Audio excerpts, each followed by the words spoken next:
ওঠা শুনে বসে চাক পায়।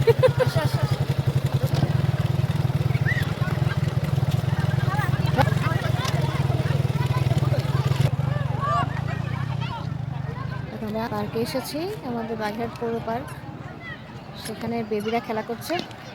আমার ছেলেরা চলে গেল মামার সাথে বাইকে ঘুরতে। আসলে কি মানুষের খেলার জায়গা নাই তো। এই যে চলে আসছে আমার সৈন্যবাহিনী। আর থাক, আর ঘুরতে হবে না।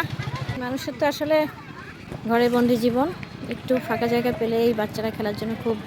আমার ছেলেরা সারা মাঠ টহল দিচ্ছে, মামার মোটরসাইকেলে র্যালি করতেছে। পার্কেটার জন্য খুব বেস্ট। সকালবেলা এখানে খুব হাঁটাহাঁটি হয়।